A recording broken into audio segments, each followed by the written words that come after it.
بسم اللہ الرحمن الرحیم۔ السلام علیکم۔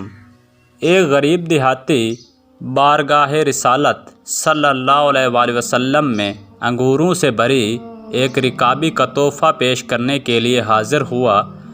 کملی والے آقا صلی اللہ علیہ وآلہ وسلم نے رکابی لی اور انگور کھانے شروع کیے۔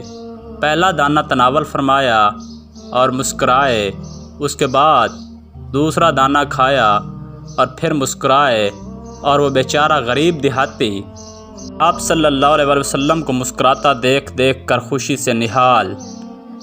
صحابہ سارے منتظر، خلاف عادت کام جو ہو رہا ہے کہ ہدیہ آیا ہے اور انہیں حصہ نہیں مل رہا۔ آپ صلی اللہ علیہ وآلہ وسلم انگوروں کا ایک ایک دانہ کر کے کھا رہے ہیں اور مسکراتے جا رہے ہیں۔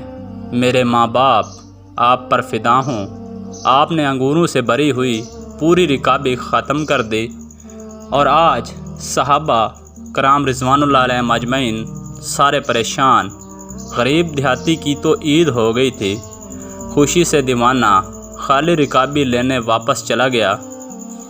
صحابہ نہ رہ سکے، ایک نے پوچھ ہی لیا، یا رسول اللہ صلی اللہ علیہ وآلہ وسلم، آج تو آپ نے ہمیں شامل ہی نہیں کیا۔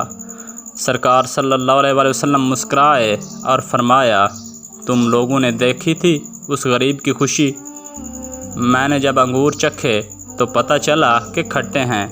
مجھے لگا کہ اگر تمہارے ساتھ یا تقسیم کرتا ہوں تو ہو سکتا ہے کہ تم میں سے کسی سے کچھ ایسی بات یا علامت ظاہر ہو جائے جو اس غریب کی خوشی کو خراب کر کے رکھ دے۔ بے شک آپ صلی اللہ علیہ وآلہ وسلم اخلاق کے بلند ترین درجہ پر فائز تھے۔ اللہ تعالی ہم سب کا حامی و ناصر ہو۔